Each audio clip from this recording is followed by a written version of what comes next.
Shalom. Assalamualaikum warahmatullahi wabarakatuh. Om Swastiastu, Namo Buddhaya, salam kebajikan. Selamat pagi saya ucapkan kepada Bapak dosen kami, Bapak Dr. Syamsul Arif MPD, dan Ibu dosen kami, Ibu Lasena Syalaben MPD, dan kepada rekan-rekan sekalian yang saya banggakan. Sebelumnya, izinkan saya memperkenalkan diri. Perkenalkan, nama saya Melisa Arta Anastasia Tamalan dengan NIM 2203111022 dari kelas reguler C 2020. Pada kesempatan kali ini, izinkan saya untuk membedah sedikit dari laporan yang telah saya unduh, yaitu mengenai laporan penelitian tindakan kelas. Baik, adapun contoh laporan dari penelitian tindakan kelas yang telah saya unduh merupakan laporan skripsi dari saudari Tika Risti Mulawati, seorang mahasiswi Universitas Negeri Yogyakarta, dengan judul Peningkatan Keterampilan Diskusi Siswa Kelas 10 SMA Negeri 1 Plaret Bantul melalui model pembelajaran Tuesday dan Tuesday. Nah, perlu kita pahami bahwa suatu rencana PTK itu pasti diawali dengan adanya masalah yang dirasakan atau disadari oleh guru saat melakukan proses pembelajaran di kelas. Dan guru itu merasa bahwa masalah itu perlu diperbaiki. Nah, jadi langkah pertama yang dilakukan oleh saudari Tika adalah mengidentifikasi masalah.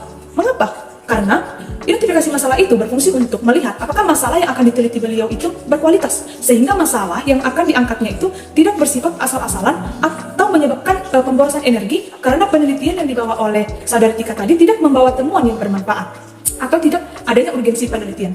Nah, berdasarkan itu maka Tika melakukan observasi awal dan wawancara bersama guru yang akan menjadi kolaboratornya. Nah, setelah Tika melakukan hasil observasi awal dan wawancara, atau yang biasa kita kenal sebagai pratindakan, maka ditemukan ada masalah pembelajaran diskusi di kelas 10 SMA Negeri 1 Plaret Bantul. Itu yang pertama, siswa tidak mengetahui tata cara berdebat yang baik. Yang kedua, siswa itu masih pasif dalam berbicara. Dan yang ketiga, siswa kurang berani mengutarakan pendapatnya. Setelah peneliti melaksanakan identifikasi masalah, maka peneliti akan melaksanakan tahap yang dinamakan analisis masalah. Jika pada identifikasi masalah itu kita akan menemukan masalah, maka pada analisis masalah, peneliti akan mencari apa kira-kira faktor penyebab dari masalah tersebut. Contohnya pada penelitian ini, peneliti mendapatkan bahwa ada beberapa faktor penyebab terjadinya rendah keterampilan diskusi pada siswa kelas 10 SMA Negeri 1 Plaret Bantul, yaitu yang pertama, siswa merasa malu dalam berbicara, dua, siswa itu kurang berani dalam mengutarakan pendapat, dan yang ketiga, siswa itu tidak ada motivasi untuk mengikuti pembelajaran. Setelah ditemukan penyebab dari masalah-masalah tadi, ternyata pembatasan masalah perlu dilakukan. Tujuannya agar fokus penelitian itu tidak terlalu luas atau tidak kabur, sehingga diperoleh kerja yang maksimal dalam penelitian. Nah, setelah dilaksanakannya pembatasan masalah, maka peneliti dalam skripsi ini melakukan yang namanya rumusan masalah atau merumuskan masalah. Nah, rumusan masalah itu merupakan turunan dari pembatasan masalah. Dari tahap pratindakan, peneliti dan kolaborator sudah menemukan apa permasalahan dan strategi seperti apa yang seyogianya dapat menjadi solusi dari permasalahan tadi. Saya menemukan sebuah fakta menarik, yaitu kesalahan dari seorang peneliti atau guru dalam melaksanakan PTK adalah berusaha mencari atau membuat sebuah judul tanpa merumuskan masalah terlebih dahulu. Itu masuk akal karena masalah dalam penelitian itu merupakan sebuah kesenjangan atau problematik. Seharusnya seorang peneliti itu harus mengenali dulu situasi dari masalah tersebut. Setelah peneliti mengenalinya, maka peneliti dapat mencari solusi yang seyogianya dapat mengatasi itu. Nah, kita dapat melakukannya dengan studi literatur dari buku, jurnal, ataupun laporan penelitian terdahulu. Nah, sesuai dengan penjelasan tersebut, maka di sini peneliti mendapatkan rumusan masalah, yaitu yang pertama, bagaimana peningkatan proses pembelajaran diskusi siswa kelas 10 SMA Negeri 1 Plaret Bantul melalui model pembelajaran Tuesday dan Tuesday. Dan yang kedua, bagaimana peningkatan keterampilan berdiskusi siswa kelas 10 SMA Negeri 1 Plaret Bantul melalui model pembelajaran Tuesday dan Tuesday. Setelah identifikasi masalah, batasan masalah, rumusan masalah disusun, maka peneliti akan menyusun yang namanya kajian teori. Nah, teori yang digunakan dalam penelitian yang saya unduh ini cukup cermat, karena teori yang digunakan itu sesuai dengan penelitian yang akan dia lakukan. Hal ini dapat dilihat bahwa dalam laporan yang disusun ini, peneliti itu menyajikan teori mengenai keterampilan berbicara. Kenapa keterampilan berbicara itu perlu dimuat dalam laporan? Karena variabel yang diteliti atau variabel yang menjadi masalah dalam penelitian ini adalah mengenai keterampilan diskusi. Nah, keterampilan diskusi kan pasti membutuhkan yang namanya keterampilan berbicara. Karena jika kita akan menyampaikan suatu maksud dengan benar dan sesuai dengan tujuan dalam berkomunikasi selama diskusi berlangsung, diperlukan kemampuan berbicara yang baik. Nah, ada pun faktor-faktor keefektifan berbicara yang meliputi faktor kebahasaan dan non-kebahasaan. Nah, faktor-faktor ini dapat menjadi tolak ukur atau sebagai aspek yang akan dinilai saat melakukan observasi dalam penelitian yang akan dilakukan nanti. Misalnya dalam penelitian ini, peneliti mengamati ketepatan ucapan berbicara siswa, penempatan tekanan dan nada siswa, pemilihan diksi saat berbicara, ketepatan sasaran pembicaraan, ataupun peneliti dapat melihat dari aspek sikap siswa saat berbicara, ataupun aspek siswa saat berdiskusi, Bagaimana pandangan siswa saat melakukan diskusi? Apakah tepat sasaran? Atau apakah siswa itu bersedia menerima pendapat dari orang lain? Atau bisa juga dinilai dari bagaimana mimik yang digunakan saat berdiskusi, bagaimana kenyaringan dan kelancaran dalam berbicara, serta relevansi dari penalaran. Selain dari keterampilan berbicara, peneliti juga memuat teori mengenai bentuk-bentuk kegiatan berbicara dalam pembelajaran bahasa dan teori di mana diskusi itu merupakan salah satu ragam dari keterampilan berbicara tadi. Lalu, selain itu peneliti juga menyajikan teori mengenai model pembelajaran kooperatif yang dimana model ini merupakan pendekatan pembelajaran yang berfokus pada penggunaan kelompok kecil siswa untuk bekerja sama dan memaksimalkan kondisi belajar untuk mencapai tujuan pembelajaran. Yang dimana model pembelajaran kooperatif ini terdiri dari berbagai bentuk, salah satunya adalah model to stay to stray yang menjadi solusi dari permasalahan diskusi di kelas.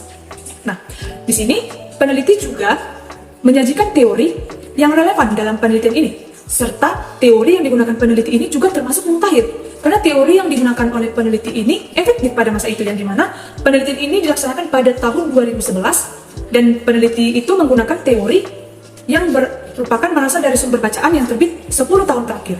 Namun tidak dapat dihindari, peneliti menggunakan sumber bacaan yang lama. Contohnya seperti Goldberg yang merupakan penelitian terbitan 1985 dan termasuk penelitian sejarah. Instrumen yang digunakan itu yaitu yang pertama, lembar pengamatan atau observasi. Nah, dalam penelitian ini, peneliti menggunakan 2 lembar observasi, yaitu yang pertama, lembar pengamatan proses. Berikut saya tampilkan contohnya. Lembar pengamatan proses itu digunakan untuk mencatat data tentang proses kegiatan pembelajaran siswa, seperti bagaimana sikap siswa, tingkah laku siswa, minat siswa saat melakukan diskusi. Lembar observasi kedua yaitu lembar pengamatan produk. Berikut saya tampilkan contohnya. Di sini dapat kita lihat peneliti menggunakan pedoman penilaian diskusi. Peneliti menggunakan indikator penilaian diskusi yang terdiri dari 5 aspek, yaitu yang pertama, keberanian atau semangat, kedua, kelancaran berbicara, dan yang ketiga, kejelasan ucapan dan pilihan kata, yang keempat, penguasaan masalah, dan 5, pendapat atau persetujuan dan sanggahan. Instrumen yang selanjutnya adalah instrumen catatan lapangan. Berikut saya tampilkan contohnya. Nah, kita dapat melihat di sini peneliti mencatat hari atau tanggal, pokok bahasan, subjek yang digunakan, ataupun jumlah siswa. Lalu peneliti akan menulis rangkaian pembelajaran mulai dari awal hingga akhir. Instrumen yang digunakan terakhir adalah instrumen dokumentasi yang berupa foto. Nah, proses pelaksanaan tindakan pada penelitian ini terdiri dari beberapa tahap. Yang pertama, sebelum melaksanakan tindakan, peneliti akan melakukan yang namanya pratindakan untuk mendapatkan gambaran bagaimana keterampilan awal diskusi siswa sebelum model pembelajaran to stay to stray itu diimplementasikan. Tahap yang kedua itu, setelah pratindakan, peneliti akan mulai melaksanakan siklus 1, yang dimana peneliti akan mulai mengimplementasikan model pembelajaran to stay to stray. Yang dimana siklus ini terdiri dari beberapa tahap. Yang pertama itu perencanaan. Singkatnya, dalam tahap ini peneliti dan kolaborator akan menyamakan persepsi mengenai langkah-langkah pembelajaran seperti apa yang akan dilaksanakan, instrumen seperti apa yang akan digunakan, bahan pelajaran seperti apa yang akan digunakan, dan menentukan waktu pelaksanaan penelitian. Setelah tahap perencanaan tadi selesai, maka peneliti dan kolaborator akan masuk pada tahap pelaksanaan tindakan, yang dimana dalam penelitian ini, peneliti melakukan pelaksanaan tindakan siklus 1 itu selama 2 kali pertemuan. Nah, pada pertemuan pertama itu, guru akan menjelaskan materi mengenai diskusi dan mengenai model pembelajaran to stay dan to stray. Selanjutnya, guru akan meminta siswa untuk membentuk kelompok diskusi dan menyuruh mereka untuk melakukan diskusi secara berkelompok. Nah, sedangkan pada pertemuan kedua, guru akan meminta siswa tadi untuk membentuk kelompok yang telah dibentuk sebelumnya dan mendiskusikan kembali mengenai hal-hal yang telah diskusikan pada pertemuan sebelumnya. Nah, setelah itu, siswa akan diminta untuk menyimpulkan hasil diskusi dan mempresentasikan hasil diskusi tersebut. Nah, tahap selanjutnya yang akan dilakukan peneliti adalah tahap pengamatan atau observasi. Pada pelaksanaan tindakan siklus 1 ini, peneliti dan kolaborator mengamati jalannya pembelajaran dengan seksama, yang dimana hasil dari penelitian tindakan siklus 1 ini akan didapat 2 sesuai dengan jumlah instrumen yang telah saya paparkan tadi, yang dimana terdiri dari 2, yaitu pengamatan proses dan pengamatan produk. Nah, setelah ketiga tahap itu selesai, maka tahap akhir dari siklus ini adalah tahap refleksi. Setelah siklus pertama berakhir, ternyata peneliti masih menemukan beberapa kelemahan dalam keterampilan diskusi siswa pada tahap siklus 1 itu. Nah, melihat hal itu, maka peneliti perlu melakukan yang namanya siklus kedua. Nah, untuk siklus 2 ini, peneliti melakukan dengan tahapan yang sama dengan siklus 1, yaitu mulai dari tahap perencanaan, tahap tindakan, tahap observasi, dan tahap refleksi sebagai penutup. Hanya saja, untuk siklus 2 ini akan disesuaikan dengan hasil yang didapatkan dari siklus 1. Nah, siklus ini juga sama dilaksanakan dalam 2 pertemuan, di mana pertemuan pertama peneliti akan melaksanakan tahap perencanaan untuk mengulas kembali aspek yang tidak optimal pada siklus pertama, lalu merancang solusinya. Lalu pada pertemuan kedua, peneliti akan melaksanakan tahap pengamatan dengan mengamati diskusi peserta didik, lalu terakhir melaksanakan tahap refleksi untuk melihat apakah masih ada yang belum optimal pada keterampilan diskusi siswa. Setelah siklus kedua selesai, ternyata dalam penelitian ini masih terdapat masalah pada siklus 2. Maka peneliti harus melanjutkan pada siklus ketiga. Siklus ketiga, peneliti juga melaksanakan dengan tahap yang sama dengan siklus sebelumnya, dengan tetap menyesuaikan dan memperhatikan aspek-aspek yang belum optimal pada siklus sebelumnya. Dari 3 siklus yang telah dilaksanakan oleh peneliti dan kolaborator, apakah ditemukan perbedaan atau peningkatan pada keterampilan diskusi siswa? Setelah saya amati, maka dapat terlihat ada perbedaan pada peningkatan keterampilan berdiskusi siswa. Di mana pada deskripsi awal ditemukan bahwa penyampaian pendapat atau persetujuan dan sanggahan siswa itu masih termasuk dalam kategori yang belum optimal. Hal ini terlihat dari kemampuan siswa dalam berpendapat itu masih belum optimal. Sebagian besar siswa kurang mampu mengungkapkan pendapat yang rasional dan alasan yang digunakan pun masih belum tepat. Selain itu masih banyak siswa yang diam dan tidak berpendapat. Selain itu sebagian besar siswa masih belum dapat bekerja sama dengan baik, sehingga ada dominasi siswa yang lebih aktif dibandingkan siswa lain dalam kelompok.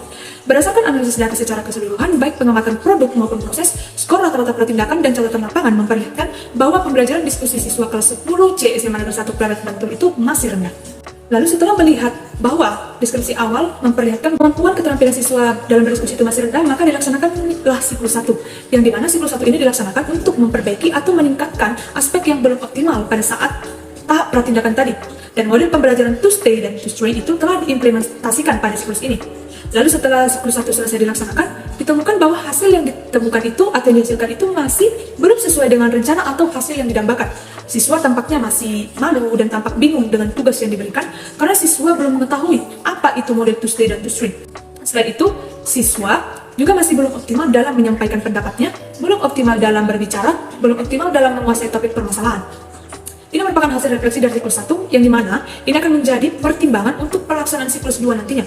Kira-kira solusi seperti apa yang dapat digunakan untuk mengatasi permasalahan yang muncul di siklus 1 tersebut. Nah, lalu berdasarkan dari hasil siklus 1 tersebut dapat diketahui bahwa peneliti dan kolaborator masih perlu melaksanakan siklus 2. Pelaksanaan siklus 2 masih sama dengan tahapan pelaksanaan siklus 1, hanya saja pelaksanaan siklus 2 ini difokuskan pada peningkatan aspek yang belum optimal pada siklus 1. Pelaksanaan siklus 2 itu masih sama dengan siklus yang pertama, hanya saja pelaksanaan siklus 2 ini difokuskan untuk peningkatan aspek yang belum optimal pada siklus pertama tadi, seperti kerancangan berbicara, aspek pendapat, dan aspek penguasaan masalah. Nah, setelah seluruh tahapan siklus 2 ini selesai, ditemukan bahwa adanya peningkatan dalam pelaksanaan diskusi siswa. Ditemukan bahwa siswa itu tidak malu lagi ketika ada kelompok lain yang datang bertamu untuk mencari informasi ke kelompoknya.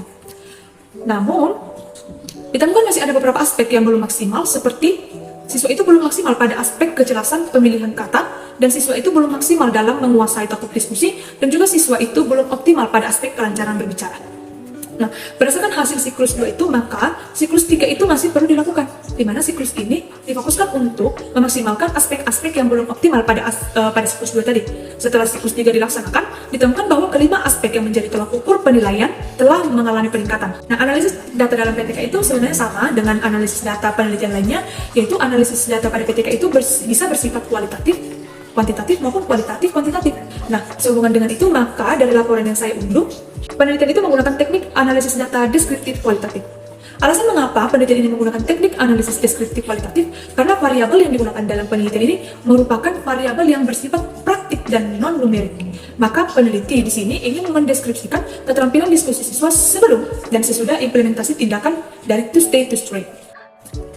Berdasarkan variabel yang digunakan dalam penelitian ini, maka dapat dipahami bahwa peneliti akan mengumpulkan data dengan menggunakan teknik observasi, teknik wawancara, catatan lapangan, dan teknik dokumentasi.